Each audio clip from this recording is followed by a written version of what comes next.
Los Angeles was alive that night. Bright lights, heavy rain, and a heartbeat that belonged to a city that never really slept. But for Nyla Harris, the world had narrowed down to the sound of her own. Footsteps splashing against wet pavement. She was running. Her lungs burned. Her legs trembled. The sound of tires screeching somewhere behind her made her stumble, but she didn't stop. She couldn't. 3 men were chasing her, dark, silhouettes with sharp voices cutting through the night. "Get her! Don't let her disappear again!" Their words echoed through the alleyways, bouncing off brick walls and broken neon. Nyla's breath came in ragged bursts. Her hands trembled as she clutched her phone, its screen shattered, the battery dying. No one was answering. No one ever did. The streets were slick and almost empty, except for the occasional car that hissed past through the rain. Her reflection in the puddles looked like a ghost, eyes wide. Curls stuck to her face, her diner uniform torn at the shoulder. She turned a corner, heart hammering, and saw it, a glowing red sign in the distance. The Velvet Fang. Without thinking, she ran toward it. Music leaked through the door, low and haunting. She shoved it open and stepped into another world. The noise, the smoke, the scent of whiskey and danger, it hit her all at once. Inside, everything was slow and rich and wrong. Men in dark suits sat at polished tables, their laughter deep and quiet. The air shimmered with a tension she couldn't explain. Every head turned when she entered. For a moment, she froze. She didn't belong here. She didn't even know where here was. But then her eyes met his. He sat in the corner of the room like a shadow sculpted into human form. Ryu Kang. Tall, sharp features, black hair slicked back, eyes dark as midnight. His suit was simple but flawless, his presence magnetic in a way that made the room obey him without a word. He looked at her once, and the air shifted. Before she could move, the door slammed open again behind her. The men who'd been chasing her stepped inside. "There she is," one of them hissed. Panic shot through her veins. She could feel their eyes, their intent. They were going to drag her out, maybe worse. No one here would help her, except maybe the stranger watching her from the corner. Nyla's mind raced. She had 1 second to decide. 1 impossible second, and then she did something wild, reckless, something that didn't feel like her at all. She turned, crossed the floor, and stopped in front of him. Rainwater still clung to her lashes as she looked into his unreadable eyes. He didn't flinch, didn't speak. Nyla's voice trembled. "Please, just go with it." Before he could react, she leaned down and kissed him. The entire bar went silent. For a heartbeat, nothing existed but the warmth of his lips against hers. It was supposed to be just a distraction, something to make the men behind her think twice. But Ryu didn't move away. He kissed her back. Slowly, deeply, possessively. It wasn't a gentle kiss. It was a claim, a warning, a question she didn't understand. When he finally pulled away, his eyes stayed locked on hers. "Too late, sweetheart," he murmured, voice low and dangerous. "You've started something you can't stop." Behind them, the men froze as Ryu turned his gaze their way. 2 of his guards, who had been silent shadows at the walls, stepped forward, expressionless, lethal. "You're trespassing," Ryu said softly. "Walk out now, while you still can." They hesitated for only a second. Then they ran. Nyla stood there, heart hammering, lips still burning. She could taste danger in the air. Ryu didn't look away. He leaned back in his chair, eyes tracing her like she was something worth studying. "What's your name?" he asked quietly. "Nyla." He nodded once, slow and thoughtful, like he was filing her name somewhere he'd never forget. Then he motioned to the man beside him. "Get her a coat. She's freezing." I should go," she whispered. Ryu's lips curved into the faintest smile. "You walked into my world, Nyla, and now you want to walk out?" He leaned forward slightly, his voice smooth and calm but heavy with authority. "Not tonight." Her pulse jumped. "You don't even know me." He tilted his head, eyes still locked on her. "I know enough.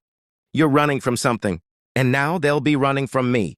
He stood, his height making her instinctively take a step back. He slipped off his black suit jacket and draped it over her shoulders himself. The scent of rain and whiskey surrounded her. "Come with me," he said simply. "I can't," she whispered. You don't understand. He cut her off. I understand perfectly. You need protection, and I don't like debts. You kissed me, Nyla, now I owe you. The way he said it sent a chill through her. It didn't sound like a favor. It sounded like a sentence. Ryu turned and started walking toward the back exit, not once checking if she followed, and yet she did. Something about his presence pulled her in, even as every instinct screamed to run. As they stepped into the black car waiting outside, she glanced back once at the neon sign still flickering in the rain, the Velvet Fang, the place where her life had changed forever. Inside the car, silence filled the space between them. Ryu's eyes caught hers in the reflection of the window, dark and unreadable. Whatever you were running from, he said quietly, it won't touch you again. Nyla's voice was small. And what if I'm running from you?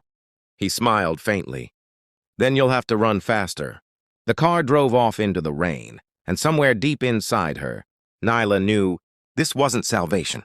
It was the beginning of her captivity, and her heart had already betrayed her. Looked different from Ryu Kang's car. Through the tinted windows, Los Angeles blurred into streaks of golden rain, a world moving too fast for Nyla Harris to breathe. Her reflection trembled in the glass, white eyes, messy curls, lips still burning from the impossible kiss. Silence filled the car, heavy as smoke. Across from her, Ryu sat with his hands folded, gaze steady, unreadable. Even without speaking, his presence was commanding, like the city itself bent a little toward him. The air between them wasn't cold, it was charged. Finally, Nyla broke the silence. I didn't mean to cause trouble, she whispered. You didn't. His tone was calm, too calm. You just made things interesting, she frowned. Who are you? He looked out the window, as if searching for the right answer, or avoiding one. Someone people don't cross twice. The words chilled her. She pressed her hands together, trying to steady herself. Those men, they were following me all week, she said softly. I didn't know where else to go. Ryu glanced back at her. His gaze softened just slightly. You did the right thing. Nyla wanted to believe that. But nothing about him felt safe. His voice was smooth like velvet, but his eyes, they were sharp, like he'd seen too much darkness to ever look away. When the car stopped in front of a tall glass tower, she blinked. This is your place. Ryu didn't answer. He stepped out, opened her door, and said only, come. The elevator ride was quiet, except for the hum of jazz playing somewhere far below. When the doors opened, Nyla's breath caught. It wasn't just an apartment. It was a penthouse made of shadows and gold, marble floors, floor-to-ceiling windows overlooking a glittering city, and not a single piece of clutter. Everything was too perfect. Too controlled. Like him. She turned slowly. You live here alone? He smiled faintly. Sometimes. Nyla folded her arms, nerves buzzing. Look, I appreciate what you did, but I don't even know you. I should go. Ryu took a slow step closer. Where would you go, Nyla? Back into the rain? Back to the men who were hunting you? Her heartbeat quickened. I'll manage. He tilted his head. You can't even breathe right now. She wanted to argue, but the words died in her throat. He was right. Her whole body was trembling, the adrenaline still flooding her veins. Without a word, Ryu walked to the bar and poured her a glass of water. Sit. I'm not one of your men, she snapped. He smirked. Good. They don't talk back. Despite herself, a tiny laugh escaped her. It was the first human thing between them. Ryu handed her the glass, his fingers brushing hers, just a second of contact, enough to make her pulse stumble. So, he said quietly, who were those men? I don't know, she said truthfully. They showed up at the diner 2 nights ago. Then outside my apartment. They just kept coming. Ryu's jaw tightened. You didn't go to the police? Nyla shook her head. The last time I called them, they said they'd look into it. They never did. Nobody ever does. Something flickered in Ryu's eyes, not pity, but recognition. He understood what it meant to be ignored. He turned away, taking off his watch and setting it down. From now on, he said softly, they won't come near you. I didn't ask you to. I don't care. He looked at her again, eyes dark and serious. You walked into my world, Nyla. You kissed me. That means something. Her chest tightened. That kiss was just panic. I was trying to survive. He stepped closer, close enough for her to feel the heat of him. His voice dropped to a whisper. Then survive with me. Her breath caught. You don't even know me. I know fear when I see it, he said. And I know what it looks like when someone refuses to die. Nyla looked away, heart pounding. She wanted to hate his confidence, his arrogance, the way he made her feel small and seen at the same time. Why me? She asked finally. You could have thrown me out of the bar. But you didn't. Ryu studied her for a long moment. Then he said, because you didn't flinch. What? When you saw me, he said quietly, you didn't look away. Everyone does. You didn't. His honesty unsettled her. She wanted to deny it, but deep down, she knew, for that 1 second, she hadn't looked away. Outside, thunder rolled through the sky. Nyla set the glass down, her hands trembling. I should go home. Ryu exhaled slowly. Home isn't safe anymore. I'll take my chances. He gave her a look, not angry, not pleading, just final. No. You're staying here tonight. She froze. Excuse me? Until I find out who those men are, he said calmly. You don't step outside this building. My people will guard the doors. Your people? He smiled faintly. Let's just say they owe me favors. Nyla's voice wavered. So what am I now? Your prisoner. He moved closer again, his eyes never leaving hers. No, he said softly. My responsibility. Her pulse stuttered. I don't want your protection. He leaned in slightly, voice barely above a whisper. Then don't call it protection. Something in his tone made her step back. Ryu smiled, not kindly, but like a man who already knew the ending to a story she hadn't started reading yet. He turned toward the window, his reflection merging with the city lights. You should rest, he said. Tomorrow, I'll find out who they are. Nyla hesitated. And if I don't stay? He looked over his shoulder. Then I'll bring you back. Her stomach knotted. He wasn't joking. When he left the room, she stood there in silence, the echo of his words burning through her chest. She went to the window and stared at the endless sprawl of Los Angeles. The rain had stopped, but the world still felt like it was falling apart. Her lips still tingled from the kiss she never meant to give. Her heart felt heavy with something she didn't want to name. And far below, on the street, 2 black cars waited, men watching the building, their faces hidden by shadows. Nyla didn't know it yet, but that kiss had changed everything. It had drawn the attention of forces much darker than the men who chased her. She wasn't just under Ryu Kang's protection. She was now a piece on his board, and in his world, every move was life or death. The morning light poured through glass walls like liquid gold, brushing against Nyla's face as she opened her eyes. For a moment, she forgot where she was. Then the silence hit her, thick, expensive, wrong. No street noise. No neighbors arguing. No sound of the old radiator from her apartment. She sat up on the huge silk bed, her mind replaying the night before. The bar. The kiss. The man with the cold eyes and quiet voice. Ryu Kang. Her heart twisted at the memory of his words. Then survive with me. Nyla got out of bed and walked barefoot across the marble floor. The view of Los Angeles stretched out before her, bright and cruel.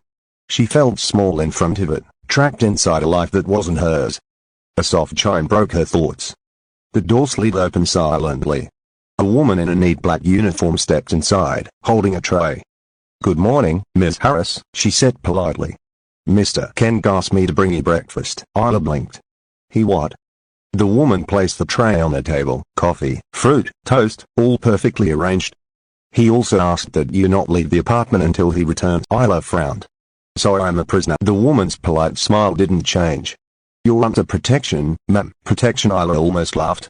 Right. When the woman left, Nyla sat by the window and stared at the city below. Every instinct screamed at her to run. But where would she go? The men from last night were still out there. Her father's voice echoed in her head, a voice from years ago, when she was just a child. If anything ever happens, don't trust anyone. Not the police. Not strangers. And yet she had trusted Ryu. For one wild, desperate moment, she had kissed him. She touched her lips and sighed. What have I done? That afternoon, the sound of the elevator returning made her heart jump. She turned as Ryu walked in, tall, sharp in a black shirt, sleeves rolled to his elbows, a faint bruise near his jaw like he'd been in a fight. He didn't greet her. He just set his phone down, poured a drink, and said, they were professionals. Who? She asked. The men following you, he said, pacing slowly. Not street thugs. Hired. Trained. Someone paid them a lot to find you. Nyla's stomach sank. Why? That's what I'm going to find out. He took a sip, eyes still on her. You didn't tell me everything. Her breath caught. I told you what I know. He leaned closer, voice low and calm, too calm. No one sends killers after a random waitress. Nyla, I'm not. She stopped herself. Ryu tilted his head. Not what? She looked away. Nothing. He studied her for a long, quiet moment. Then, surprisingly, his tone softened. I'm not your enemy. Nyla met his eyes. Then why does it feel like I'm in a cage? Ryu smiled faintly. Because cages keep people safe. I don't want your safety, she whispered. He stepped closer, his shadow falling over her. Then what do you want? Her heartbeat stumbled. Freedom. His gaze darkened. Freedom doesn't exist in my world, Nyla. Only control. Their eyes locked, the air between them electric and dangerous. Ryu took a slow breath, stepping back. You're not leaving until I know who's behind this. That's final. Nyla folded her arms. You think you can control me? He smiled, not cruelly, just knowingly. I don't need to. For a second, she didn't understand. Then she realized he was right. The fear outside this penthouse was stronger than the anger inside it. Ryu turned toward the window, watching the skyline. When I was 14, he said suddenly, someone tried to kill me. My own uncle. Nyla froze. His voice was calm, but his eyes were miles away. He wanted my father's position. Send a man with a knife while I was asleep. He looked at her. That's when I learned, trust is a luxury. And fear keeps you alive. Nyla whispered, that's not living. Ryu looked at her for a long time. Maybe not. But I'm still here. Something in his tone hit her, not pride, but exhaustion. He wasn't just a monster. He was a survivor too. She wanted to hurt him. Instead, she saw the broken edges beneath his power. He turned away again. Rest. You'll need it. For what? For tomorrow. Nyla frowned. What happens tomorrow? He gave her a look she couldn't read. We visit your past. Before she could ask more, his phone buzzed. He checked the message and left the room, door sliding shut behind him. She stood there, staring at the space he'd just occupied. Something in his presence lingered, danger mixed with an unspoken promise. That night, she couldn't sleep. The city lights shimmered like stars trapped under glass. Nyla walked through the silent penthouse, barefoot, heart restless. She stopped by the window again, her reflection glowing against the dark skyline.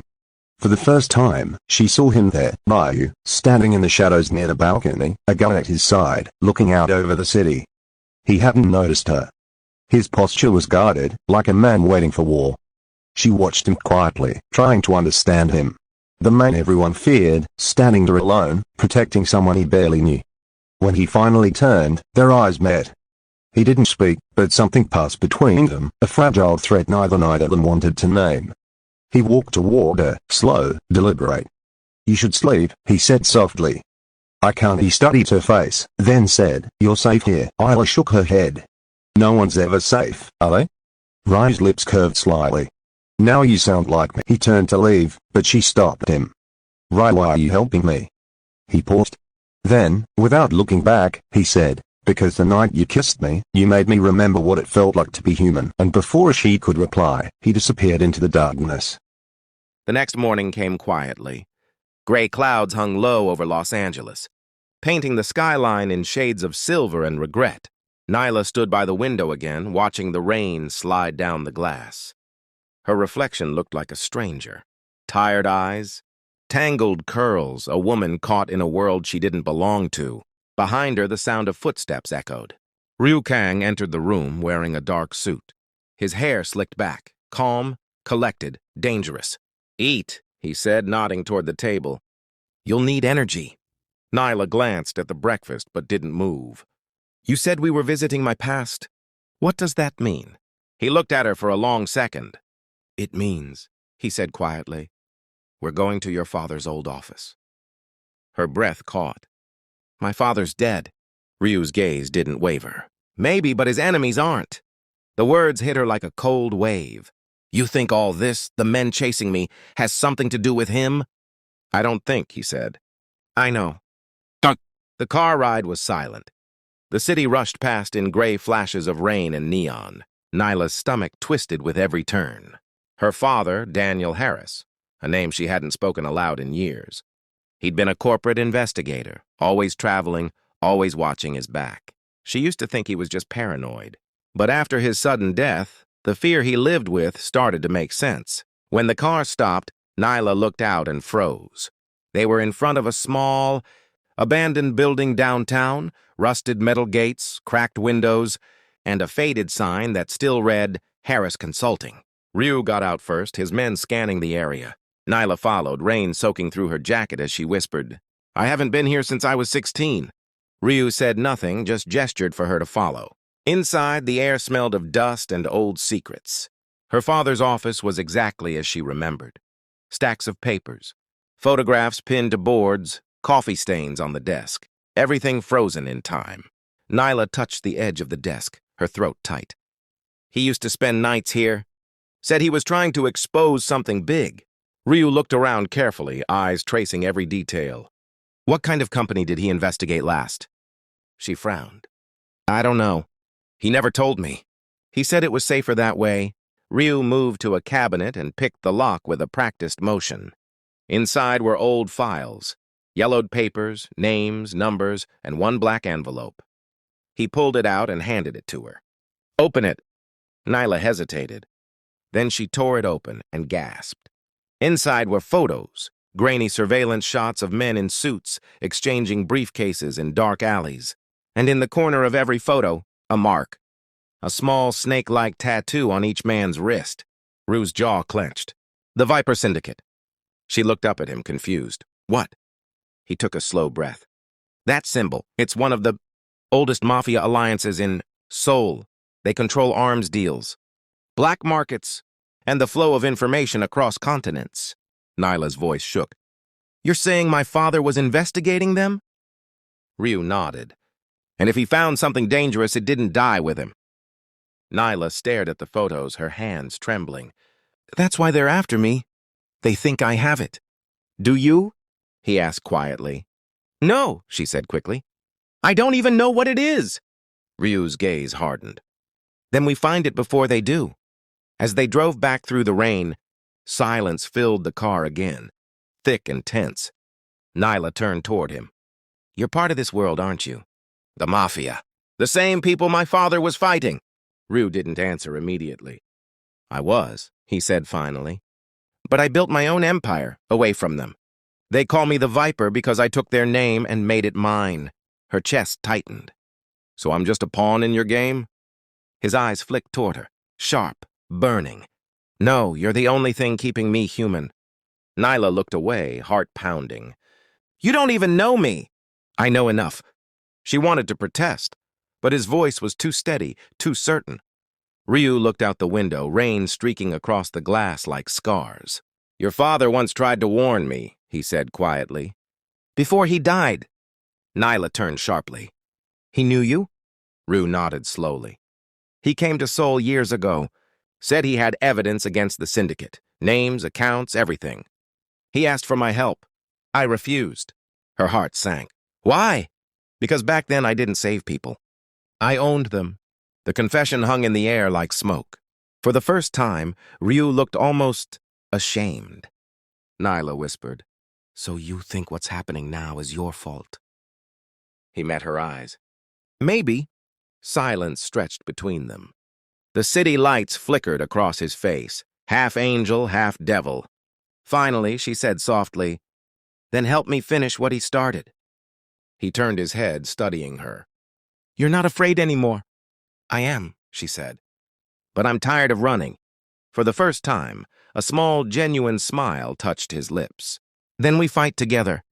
That night, back at the penthouse, the storm outside grew violent, lightning slashing through the clouds. Nyla sat on the couch, staring at the photos from her father's file. Ryu stood by the window on the phone in low Korean tones, his voice sharp, commanding. When he hung up, she asked, What now? He walked toward her slowly. Now we wait. And when they come for you, we'll be ready. She swallowed hard. You think they'll find us? They already have, he said quietly. They're watching. Nyla's blood ran cold. How do you know? He glanced toward the glass wall. Outside, across the street, a small red light blinked, the lens of a camera. Ryu smiled faintly. Because I would do the same thing. He stepped closer to her, lowering his voice. You stay near me. No matter what happens, you don't run. Nyla looked up at him, fear and trust tangled in her chest. I'm not going anywhere, she whispered. He held her gaze for a long moment, then turned toward the window again, the storm reflecting in his eyes. The ghosts of her father had returned, and this time they weren't haunting just her. They were coming for both of them.